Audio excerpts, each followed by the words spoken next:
madalang na mangyari na once na nagpadala ko or namumunan ako sa Pilipinas ay mabilis ang balik dito sa akin. Madalang po.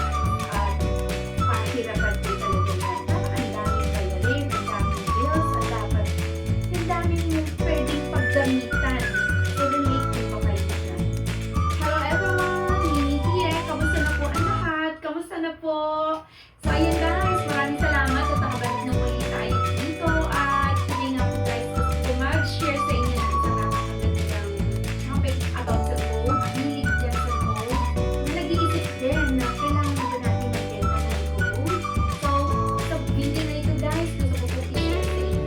Matagal nyo na mga naiisip kasi nga po, marami tayong gustong gawin na hindi natin mapag-decision agad-agad.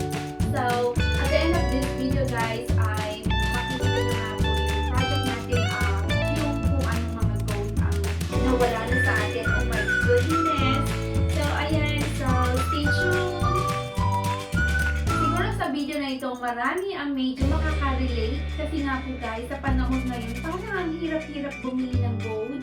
Usually, ang nakikita ko ay nagbebenta ng gold at kasali na po tayo dyan guys. For today guys, talagang ito nilabas ko talaga yung mga resibo, tinitingnan ko kung alin dito ang pwede kong benta. Kasi nga po guys, umuwi tayo sa Pilipinas, kung nga po ang atong nanay, ay merong konting problema about sa isang bahay na empty. So actually, pinagawa niya yung para sa brother ko, which is hindi naman po natiran. At yun, kaya lang po siya dahil hindi ko sa finish. Marami pa pong touch-ups na dapat gawin at malaking pera pa rin po. So, naisip ko po guys na kaysa naman na mangutang sila ng pampagawa doon, ako man muna ang mag-finance at syempre guys ay umaasa tayo kahit paano na doon sa magiging upa ay paunti-unti ay maibalik din sa atin kung ano yung ating pinagamit na kapital nila matapos lang yung house. So, ayan guys, para sa akin, nanay ko naman siya, syempre, gagawin natin lahat para sa ating mga nanay. So, naisip ko, wala akong extra money. Saan man ako kukuha? Babalik lang po natin dito mula sa Pilipinas. So, ayan guys, so naisip ko, instead na mangutang at merong mga interest yan, di ba? So, why not na magbawas na lang muna tayo ng gold? Total, kapag ibinenta natin ang gold na ito, hindi naman tayo ganun katalo kasi medyo mataas pa rin po yung value ng gold. So, ayan, nakipag-usap na po tayo sa contractor at ayan nga po, may final na decision na magbebenta tayo ng gold. So, today guys, inalam ko talaga kung magkano yung rate ng gold ngayon kapag ibinenta mo. Siyempre, depende yan kung anong klaseng gold. 18K ba or 24K ba ang hawak mong gold. So, sa atin dito guys ay puro 24K ang ating hawak na gold. At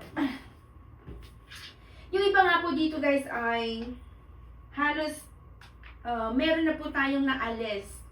So, nangailangan tayo ng konting pera, so meron tayong naalis na dito.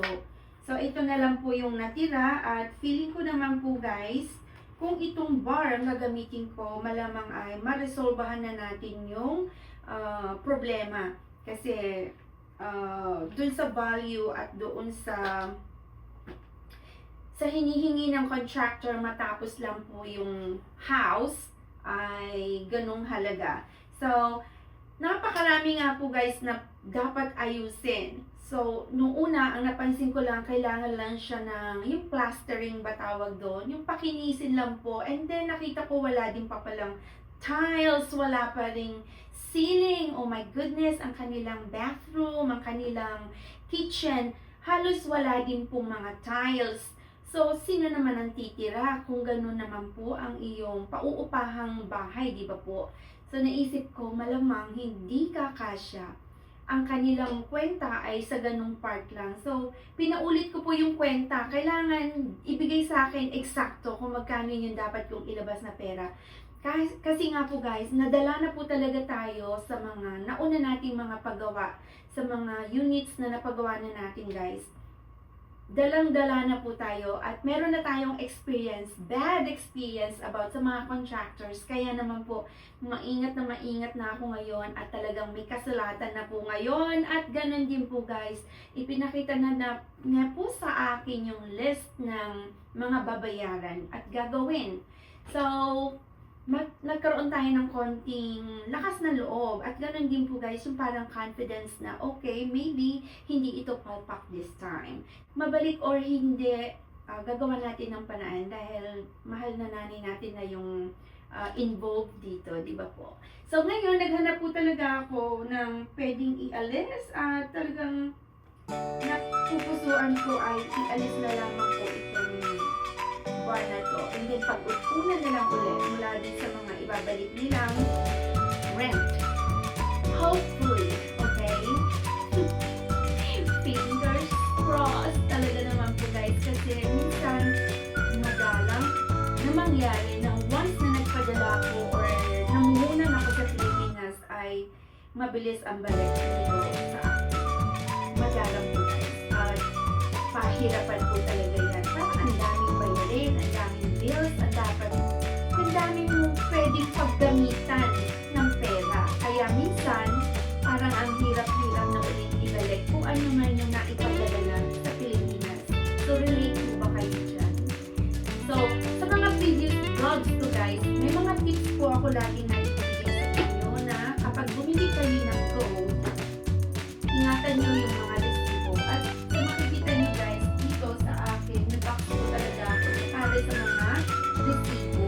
Para po guys yan na once na dumating yung panahon na tulad na ngayon na kailangan kong mag-alis or magbenta, easier po sa akin malaman natin kung ilang grams ba siya. Hiluhin mo din kung meron kang weighing scale sa bahay mo. And then, dalhin mo rin yung resibo. At syempre guys, yung mga ID mo dyan, hindi ka kasi hinahanapan kung hindi ka kakilala na yung shops na pupuntahan. So, yun yung mga simple tips kung nagbenta kayo ng gold dito sa Taiwan. At syempre guys, alamin nyo na din ang presyo sa ngayon. Pwede naman yan i-check online para hindi naman wala kayo dun sa tamang presyohan. Baka mamaya mabudol kayo ng inyong bebentahan.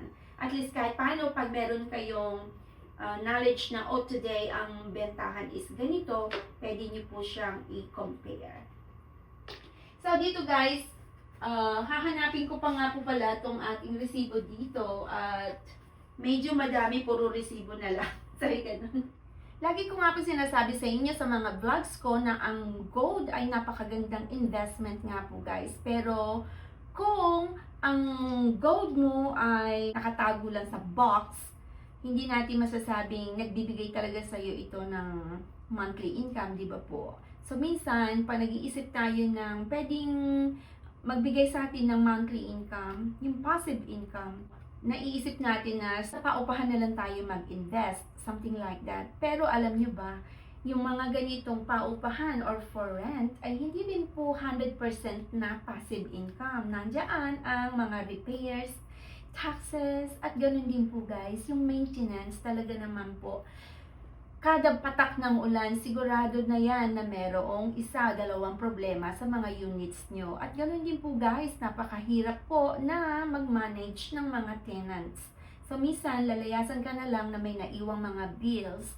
So hindi natin yun minsan maiwasan. Kaya yung proper screening nga po ng inyong mga tenants ay talagang kailangan. So today guys, eto nakita ko na nga po yung ating resibo.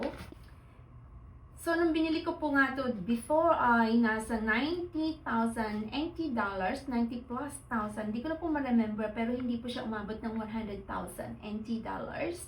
So, last time po guys, nung ito ay itinanong ko kung magkano, last time po ay nagpa-recheck po ako noong June 12, 2025. Ito po ay nagkakahalaga ng 120,000 NT dollars. And then, nung second check ko nga po noong November 2025, ito po ay nagkakahalaga na ng 151,000 NT dollars. So ngayon, chinek ko po yung rate ng gold online at ito nga po guys, sa pag-ibinenta ko ay almost nasa 171,000 NT dollars kasi nga po guys, hindi po ngayon masyadong mataas ang gold, hindi katulad ng previous months na napakataas ng gold. Ngayon medyo bumaba po ng konti at yung 24K gold nga po per gram dito ngayon ay nasa 4,700 NT dollars lang to 4,900 NT dollars. Depende po yan, hindi po yan pare-pareho every day. So ayan, depende. At ito po ay nagkakabigat ng 37.5 grams. So hopefully guys ay maging sapat na to sa ating project ngayon. Halinawang hindi na ako magkaroon pa ng extra expenses bukod dun sa ibinigay nila sa akin na presyo. So ayan guys, so sana nga po guys ay matupad ang wish ng aking nanay at ito po ay mapakinabangan na ang kanyang empty house na yun. Alam niyo ba, hindi rin madali para sa akin na magbenta ng gold kasi pag ganitong nailabas na natin ang pera, parang ang hirap ng ibalik, di ba? Pero kapag gusto mo talaga, alamin mo talaga yung purpose mo. Don't sell your gold just because you suddenly need extra spending money. So if you're going to sell something that you've been saving for years, I think it's better to have a clear purpose. For example, maybe you're paying an important debt, maybe you're investing in a business, maybe you need money for an important family expense, or maybe katulad din kita na kailangan ko ito para sa renovation ng isang property. So whatever the reason is, know where the money is going. Pero sabi nga, huwag mo naman ibenta lahat kasi once na naibenta mo na yan, lalo na yung mga merong sentimental value, yung mga pieces na binili mo na part ng investment pero merong special na meaning para sa'yo. So, let's be honest, once you sell a sentimental piece, you can't always buy the exact same one back. And sometimes, even if you have the money later, the memories attached to that piece are already gone. So guys, maraming salamat dito